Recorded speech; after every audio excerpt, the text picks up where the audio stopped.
I increased my productivity 10 times by turning my life into a game. Do you ever ponder the question of why some people can't seem to stop playing video games? Exactly what was it about those games that made them so interesting? Is it possible to take the enticing aspects of the game and use them to improve other facets of your life? Dopamine is a neurotransmitter linked with reward and pleasure, and video games are often designed to trigger its release in the player's brain on a continual basis. It's one of the factors that keeps us coming back to the same activities over and over again when we are motivated to do so. Dopamine might be thought of as the carrot at the end of the stick. Basically, we'll go wherever the carrot is dangled. And video games are really good at constantly dangling this carrot right in front of you. Especially RPGs, also known as role-playing games, where you level up and play a fictional character in a virtual world. The dopamine trail in these games makes them very addictive, and it stimulates the reward system by releasing dopamine. Because of this, we are able to keep our interest in the game and avoid being bored. Now, I've identified 5 key elements that form this dopamine trail, which you can actually replicate in your own life by using RPGs, meaning role-playing games, as an example. So, let's take a look at those elements. Let's see how you can take control of the carrot and make your own daily activities more compelling.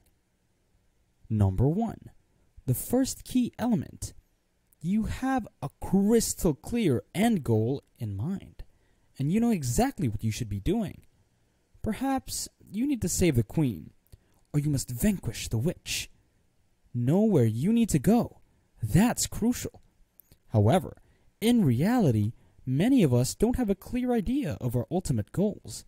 And although it's true that we may take cues from others around us, it's not quite the same as when we set the path ourselves.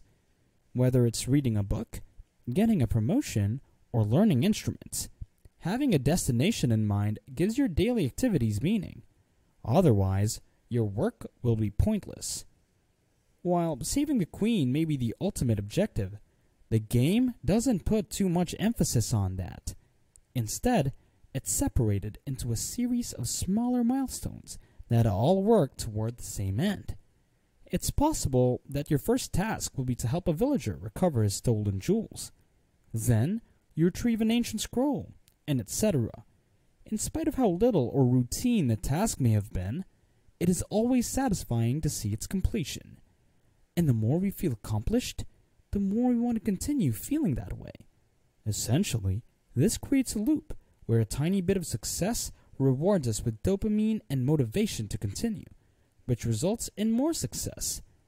If you want to compose a song, for example, your sub-goals might look something like this: creating inspiration, writing the lyrics, generating a melody, mastering the chords. Of course, all of these can be broken down even further. The point is to kickstart the achievement loop and do something that will lead you towards the greater objective. Number 2. Now, goals are also important because of the second key element, which is that progress is visible. When playing video games, it's easy to see how far you've come because of the experience bar. However, it never says you're 1% on your way to level 100. That would be demotivating. Instead, it shows that you're now on level 2. This observable development provides the inspiration to keep plugging away until your next goal is reached. Just getting to the next level before signing out is an easy excuse to keep playing for a while longer.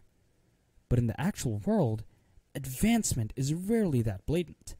You have to actively create the appearance of it. Keeping a log of your everyday activities is the most effective method of doing so. Make a habit of recording in some way, every day, the steps you do that get you closer to your objectives. If you woke up at 5 a.m. to exercise, write it down. If you hit the gym, write it down. If you studied for 3 hours, write it down. And if you earned $5 by investing, write it down. In this way, you can see whether or not you are making progress towards your goals and sub-goals. And you may adjust your course and action accordingly. As you get closer to achieving one of them, you'll be more inspired to keep going. Number 3. Now, knowing that you're progressing is very important because of the third key element, which is that games reward you for your effort. When you accomplish a level or a mission, you usually get a reward.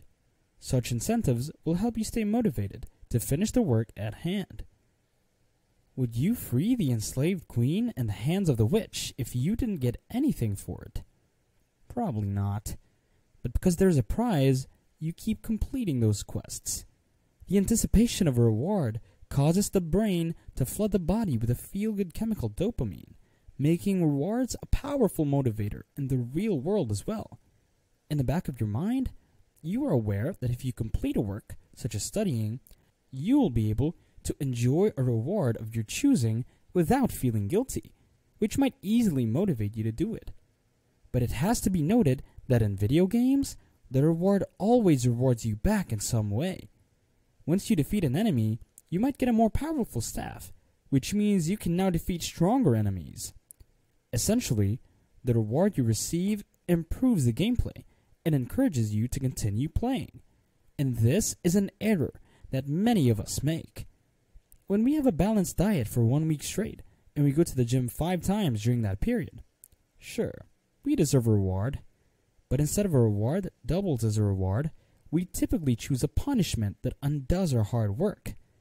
As a treat, we sit on the couch and indulge in a gallon of ice cream, which, when you give it some thought, is a bad plan. Envision finishing a task only to have your character's level and attributes reduced instead than increased. This never occurs. But that's exactly what we do in real life. We manage to save $400. What do? We squander it on useless gratifications. Instead, we should put that money into an asset that will eventually pay off for us. With it, we may expect to earn and save more money in the future. So think about your own life situation and find a reward that rewards you back. Or at least make sure it doesn't sabotage your progress like it usually does. But you might notice that the rewards in games aren't always the same. You don't always get a better staff, but instead, you sometimes get an apprentice or a new skill. Which brings us to the fourth key game element, number 4, variety and novelty. The best games surprise us with fresh content regularly. It may be access to a brand new territory, or even just a slick new skin. Our minds thrive on novelty, so as long as an experience keeps surprising us in some way, it'll continue to be enjoyable. Just picture having to play the same level over and over again, instead of getting to explore new areas of the game. None of us would likely enjoy it. Also, this is how things are in our regular lives.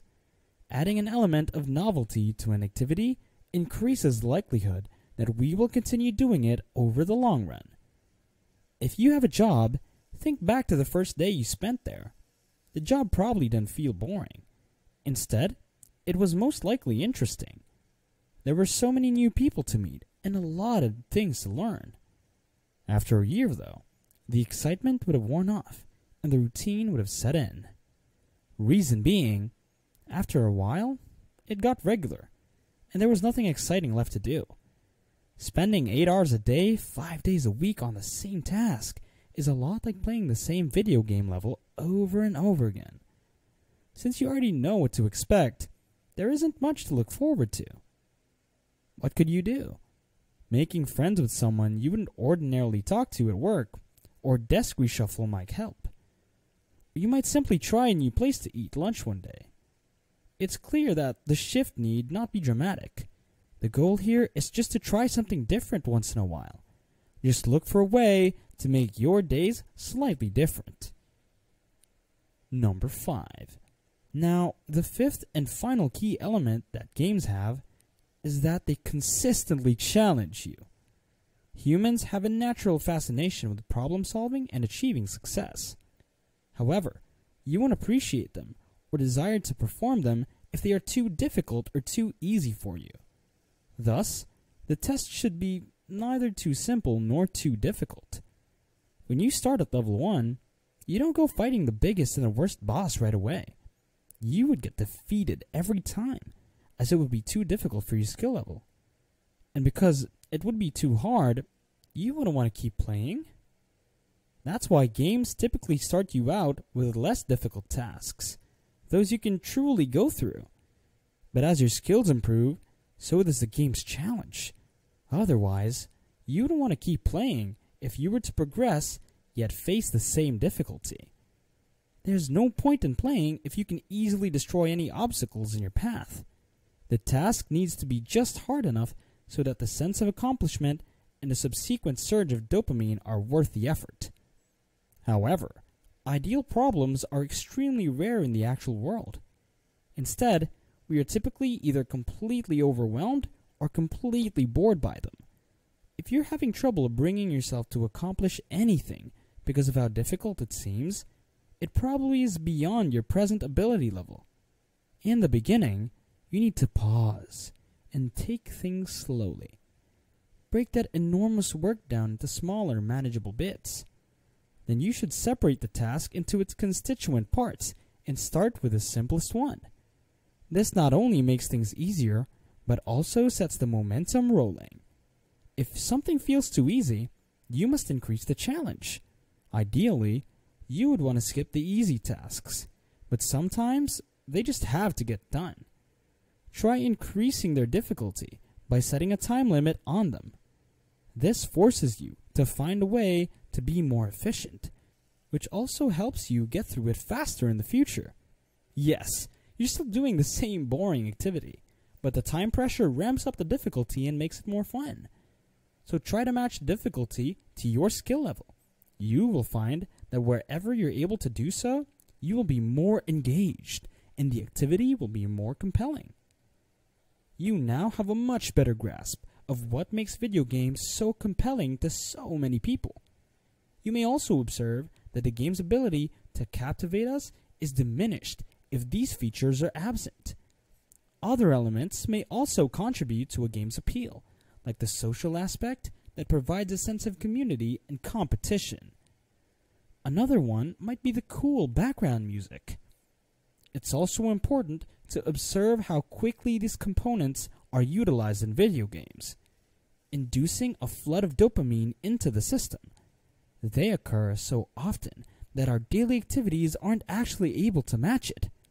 But that doesn't mean you shouldn't replicate the dopamine trail. It's crucial that you put it into practice, or you'll be drawn to the source of dopamine. But those 5 factors: crystal clear end goal, visible progress, reward for your effort, variety and novelty, consistent challenge, to use in the spheres of your life that mean the most to you. By doing so, you may harness the power of controlling the carrot and achieving your goals. If you made it this far into the video, let me just say that you're awesome and you are serious about changing your life. So keep in touch by hitting the subscribe button so you'll see us next when we release our next videos. Thanks for liking and sharing this video, and see you next time. Bye!